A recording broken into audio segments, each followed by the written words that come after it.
Hi, everybody. I'm Bill Sanders, and this is Watch Art Sci, the art and science of watch collection. Today, we're going to be taking a look at Stan's collection, and it's it's a very interesting collection. On the one hand, it would be a fairly economical one, and on the other hand, the choices that Stan makes are very good. There's a lot of vintage. If we talk about vintage as being pre 2000, well, 1990 and pre 1990. 1990 is sort of getting into the vintage era now that it's 2018. So anyhow, this collection though is I think you really like it, and I think it's very instructive.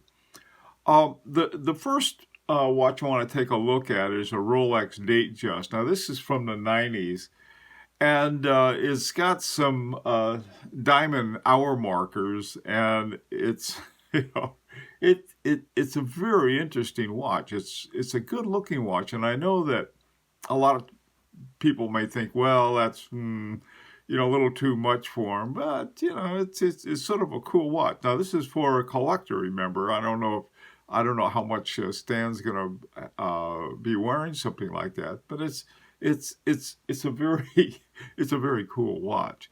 Now the one next to it is an IWC. Now this is from 1956, and the interesting thing is that I've seen a lot of new watches that are retro or heritage watches going back to this era. In fact, the new Vacheron Constantin line that they have is called 56. And here's a watch from 1956, the IWC. It's got an in-house caliber 89 in it. And it's just one of those nice, clean, great dress watch. All right, the next one, on first glance, it looks like a reversal, but it's not. It's a Glass Huda watch, and it's a pre-Swatch watch. Okay, what that means is that this is before Swatch bought it. Now, to me, the most interesting thing about it, and one of the things I like it when a watch has a movement that matches the shape of the watch itself, and this one does. What they had it has an in-house caliber 42 with a tonneau shape to it. Now, originally, there was a round shape like this, but it was caliber 49. And so what they did is that they recut the plates and reset it up so that it fit right in with the tonneau shape of the watch. This is a cool watch. I've never seen this before. Now, this next one is an A longa in sonda. I have a hard time pronouncing it, but that's the best I can do. This one is a 1815 is the name of it, the Longa und Sonda 1815 chronograph. It's got a flyback with an instant jumping minute counter. So this is a cool watch. This is another one. And I really like the looks of this thing, and it's just everything about it. A Longa and Son is one, and Sonda is one I'd like to have too someday. Wonderful looking watch. Look at the finishing on that movement too. The engraving on the escapement cock there. Just a neat watch. All right, the next one is one of my favorite. This is Urban Jurgensen, and the movement is a Frederick Piguet 1160. It's a modified Frederick Piguet 1160, but this watch is just gorgeous for something that would be. And so this is another great one. I had the dial on that thing. I love the dial on Urban Jurgensen. And so there's a couple of them that I had there. On the back, you can see this giant gold rotor that it has. And good looking watch. And you can see that's the Frederic Piguet, modified Frederic Piguet ticking on the thing. This next one, a Vacheron Constantin Phidias. And, well, that's the first one on the left is, again, with the jewels around it and the jewel hour markers, diamond, both on the bezel and the hour marker. And then it has this dragon scale bracelet to it that's very, very cool. Could probably work as a woman's watch or a guy's watch or something very, very fancy. But the Phidias, to me, it's interesting because this was a forerunner to the overseas. And this particular one has a Frederic Piguet movement in it, caliber 9.51.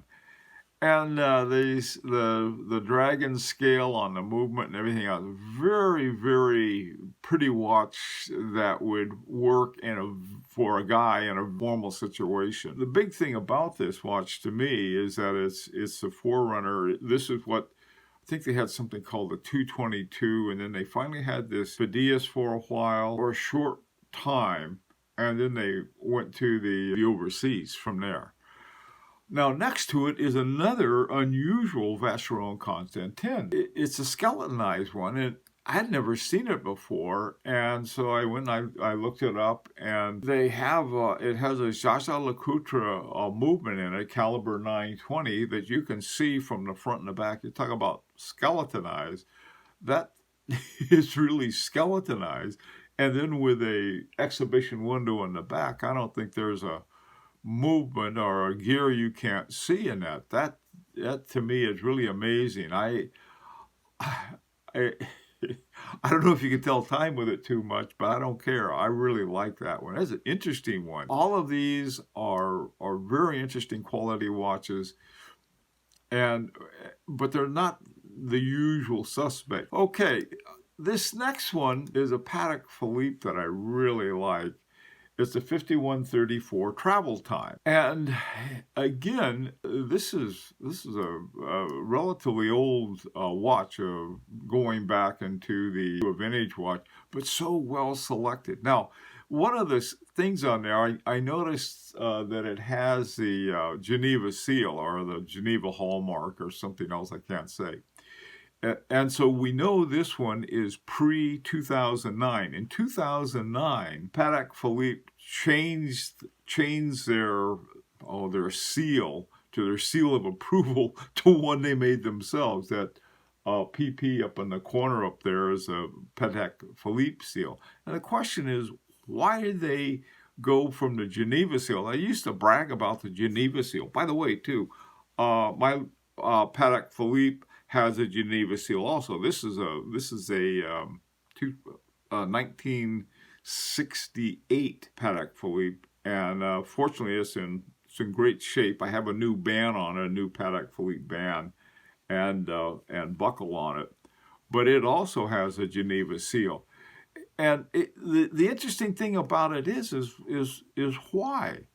Well, the reason for it is that some other companies started getting a Geneva seal that Patek Philippe didn't feel were quite up to snuff. All right, I think there were some Cartiers that had them, and what Patek Philippe, and this is one side of the story, I know. Patek Philippe said, well, how come you don't take this into account and this into account and some other kinds of things? And people at Geneva Seal told them, no, I think we're doing the right thing.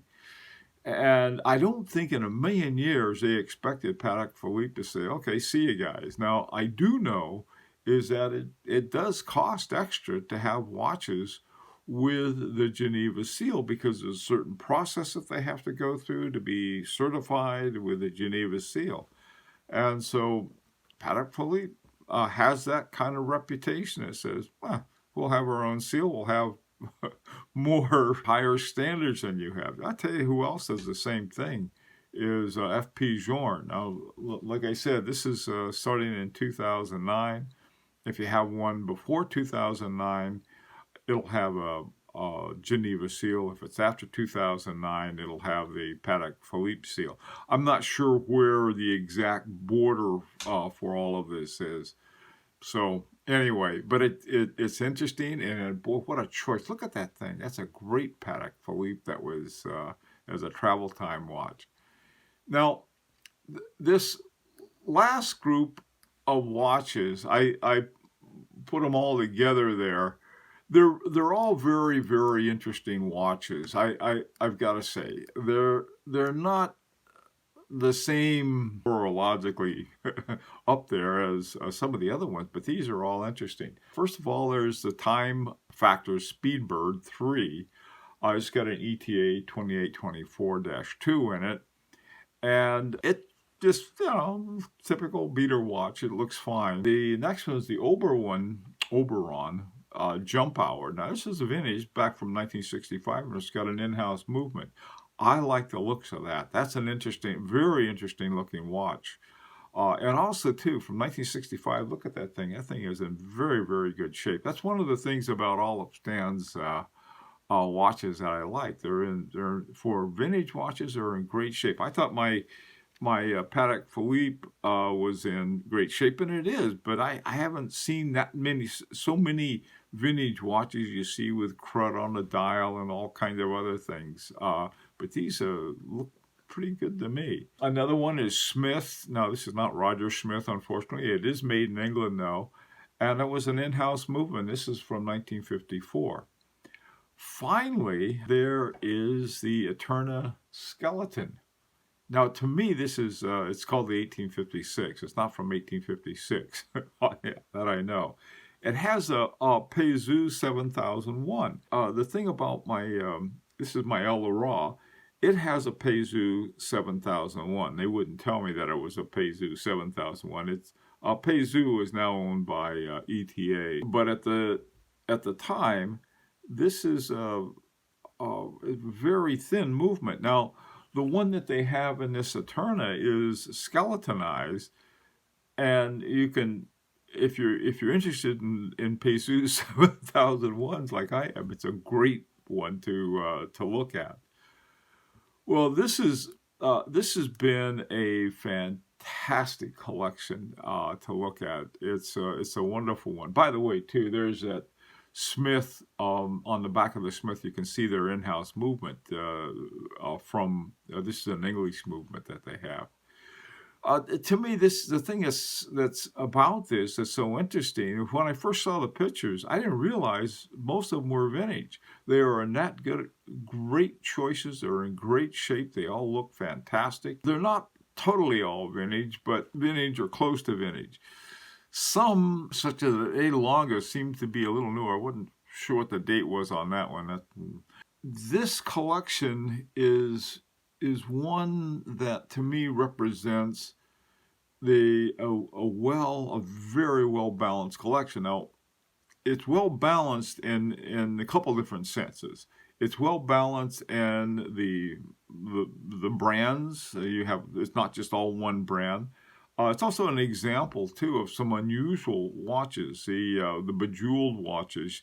Usually, I think you can get some good buys on Bejeweled watches because guys say, oh, that doesn't look right on me. But that date just with the diamonds around is sort of cool. Same thing with the Fideus. It's one of those watches. You can get one in great shape. And they're relatively rare. I don't know about the Rolex date just from the 90s. I don't think that one is, but that's Fideus. There aren't a lot of those around. I'm hard pressed to say, well, this is what you ought to get, because I don't see anything other than, keeping on keeping on. This is a good collection. I say, well, what about a sports watch? Well, that A Longa is a chronograph. I don't know what more of a sports watch you could get. I see the path that this collection has taken, and I would just continue on doing it. That would be my suggestion. Anyway, I'd love to hear your suggestions, too. You've had a chance to look at it as well. What do you think? You might want to see if you could find some watches, maybe some of the Fleurier watches, such as a Beauvais or a Parmigiani. Parmigianis have a number of great buys. That would be one that I could recommend. Also, too, you've got that one tonneau shape in the Glashütte original. You can find some good deals on Kalpas from Parmigiani. Of course, I've been talking about that a lot. I just, you know, but like I said, this is Stan's got a collection. I think he's got a good rudder on his collection boat, and keep on keeping on. And so your comments, I'd love to hear them. Also, too, this is an invitation to subscribe if you'd like. So, till next Friday, this is Bill Sanders with Watch Outside, the art and science of watch collection. See you then.